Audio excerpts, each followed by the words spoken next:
Hey folks, so for this screencast, I'm going to talk about this video that Veritasium posted on October 9th, I think is when he posted it. If you look at the description here, October 9th, 2025. So it's about this helicopter hoisting a payload. So I'll just play the first couple seconds of the video in case you haven't seen In it. 2014, the qualifying exam for the US physics team had this as question 19. A helicopter is flying horizontally at constant speed.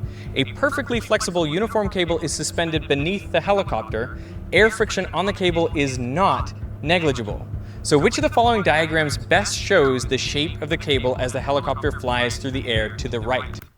Okay, so basically, this is an exam question, and the idea is which one is the steady state solution of this helicopter pulling a load. So most of the time, I think what happens is that people think it's either B or D. And so if you watch this video, he basically rents a helicopter and deploys the line, and you'll see that as the helicopter But you can starts to clearly fly see forward, the rope is hanging straight diagonally to the left. Right, he says diagonally to the left. Now, the interesting thing is, so I've taken a couple notes here, right, and you can get an idea from the video. I was curious if other people have created journals. As an academic myself, I want to know, like, yes, Veritasium rented a helicopter and ran one video, but I myself have done some stuff as well. So I was looking up, have other people done this? Well, in March 2009, these people posted or wrote a paper about modeling of generic slung load systems. I'm just basically giving a shout out here. Let's see, then this paper I found from Google Scholar, let's see, equilibrium characteristics and stability analysis of helicopter slung load system. So this is like something that's like really been done before. If you go to, one of my committee members when I was actually a PhD student, Dr. Singhose, so shout out to Dr. Singhose, he actually wrote this paper back in 2014, Input Shaping and Model Following Control of a helicopter carrying a suspended load. So again, people have done a lot of research in this area. And the reason why I'm posting this is because I myself have actually done a lot of research in tether dynamics. So in 2017, I actually wrote a paper called Electric Sail Spaceflight Dynamics and Controls. My grad student and I wrote, he wrote his thesis and I was his chair, development of a nonlinear cooperative control law for multipurpose towed systems. I just had a graduate student graduate in May 2025, autonomous control of a hybrid unmanned towed system. I've got some, theses here that other people have written, and I've got a whole laundry list of papers that people have written. And so if you go, here to, this website here, this is one of the research projects that I've worked on called Electric Sail Spaceflight Dynamics and Controls. And so this electric sail was first proposed by Pekka Janhunen, and I did some modeling with those tether dynamics as well. And I even have, a YouTube video that shows, what happens when you when you do some of these dynamics. And so, here's like electric sail propulsion while spinning. And so I'm actually able to model this, in real time. And so if you go to, let's see, for example, if I go to documents, let's see, papers, publications, USA thesis, if I go to, not Maxwell Kobar's thesis, sorry, let me go to Nia's thesis. This was in 2016.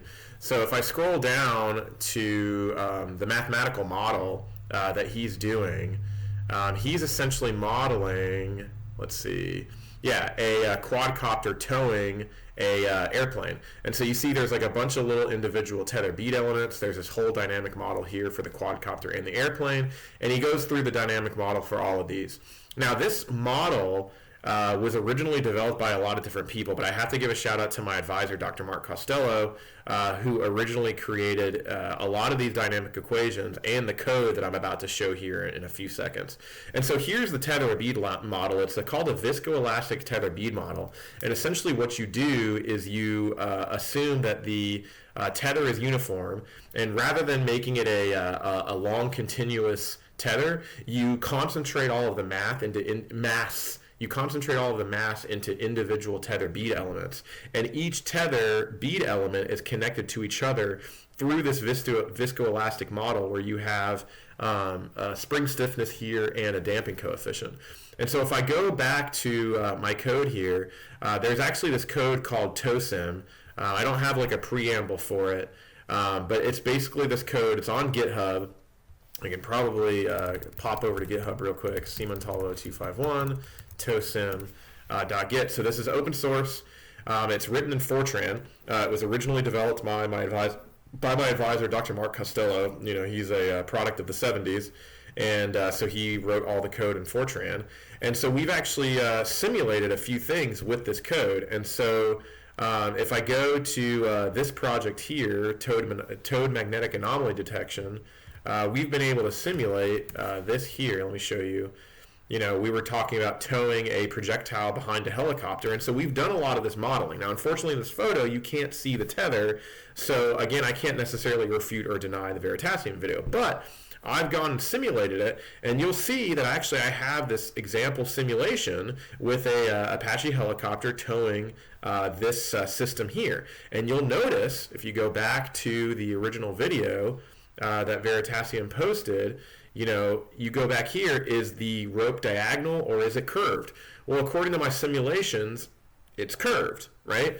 But then, so then who's right? He did the experiment in real life and the angle was straight, so obviously my model is wrong, right? Just like my advisor used to tell me, all models are wrong, some are useful. If he did the experiment in real life and the rope is straight, surely my model is wrong and I need to change something. So I have a couple of YouTube videos here that I don't necessarily want to show because I think I kind of got the idea across, right? My simulation is predicting a curved tether flying straight. In this case, the helicopter is flying at 101 feet per second. And again, using that TOSIM simulation. But then when Veritasium did the experiment in real life, it was a straight line. So who's right? Well, the answer is both. So I actually went back and ran a couple simulations. And so what I did was I looked at, okay, if I put a ball at the end of it, so if I go to my, oh no, not my terminal. If I go to the simulation parameters, and I look at some of these parameters, I've got drag, normal drag against the tether, and then I've also got axial drag. I also have the number of beads as 10. I have all of the different Young's moduluses for the tether, and I go to the ball dynamics here, and I've got the, you know, the ball weight is 1 pound, and the drag coefficient here I set to 0.5. If I run the simulation with 0.1 pounds as the ball and a certain drag coefficient, you'll see that what happens is the this red cube is the helicopter and the green cube down here is the ball, and each one of these little dots is the tether. So if we scroll back to the first frame, I initialize the simulation with the helicopter not moving and the ball at the bottom suspended, and I have it start moving forward. And what I did initially was, if I go to the helicopter dynamics, I initially set the speed to 40 feet per second. You'll see in this other simulation I've changed the velocity. So if I play this rendering, you'll see that in the equilibrium state, the answer is that it's curved. And so if I go back to, you know, this renting a helicopter video, I would have picked option D. But again, he ran the experiment in real life. That's what experiments are for. Simulations are used to help you understand underlying physics, but they're constantly in need of being corrected if an experiment shows different results. And so if Veritasium ran an experiment and the line was straight, something's either wrong with my model, or my hypothesis was something was wrong with my parameters. And so what I did was I said, okay, I think what's happening is there's not enough tension in the line when the ball is really light. There's not enough drag, there's not enough weight, there's not enough pulling it and causing the line to go straight, right? If the ball is light and actually gets a little bit of lift, and there's too much drag on the tether, that will pull the tether into a curved configuration. But if we have the helicopter fly super fast at 220 feet per second, increase the drag of the ball, increase the weight of the ball, and then run the simulation again. So here's, let's see, 10 beads, 1 pound more drag. Let's see if, is that running over here? No, let's kill this and then run this over here. Let's see again, simulation starts at the bottom, but now I'm going way the heck faster. Look what happens to the equilibrium condition. It is straight and not curved, exactly how Veritasium had in the video. So, is Veritasium wrong? No, but he only ran one experiment. If Veritasium, if you're watching this video, I think it would be really cool if we ran this, if you could rent the helicopter again, right? Run the experiment again, but do different tethers, different ball weights, put a glider on the end of it and have it get a little bit of lift. What you're essentially seeing, I think, this is my hypothesis, is that the drag on the ball and the weight on the ball, if it's large enough, it will straighten out the tether. Now, the equilibrium angle here, what I noticed in running a couple simulations, at the equilibrium angle of the slung load is a function of the weight and the drag. So if you have a very light thing with no drag, like a banner, it's just going to be right behind you. If you have something that's super heavy with not a lot of drag, it's going to be right below you, because essentially the drag and the weight need to perfectly balance with the tension. Now, if you have something that doesn't weigh a lot and it has very little drag, it will essentially just kind of float in the air and cause the tether to create that catenary that we saw in the first video. In the first video. And what I actually ended up doing was grabbing the last frame, so you can kind of see this is when you're flying really fast, lots of drag, lots of weight, creating a lot of tension. And then this is when you're flying slowly, not a lot of drag, not a lot of weight, not a lot of tension, and then you get that catenary. So there's basically this trade-off between the drag and the tether, and then the drag and weight of the ball pulling it. Anyway, I hope you enjoyed watching this video. Veritasium, I hope you also enjoyed watching this video if you end up seeing it. If not, if you haven't watched it, or if you're a follower and you know Veritasium, maybe through the grapevine, send him an email about it. I'm going to try to tag him in this video and see if he watches it.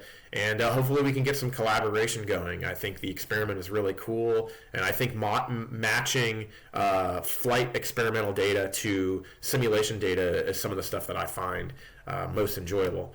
And so, yeah, I'll see you all in the next video.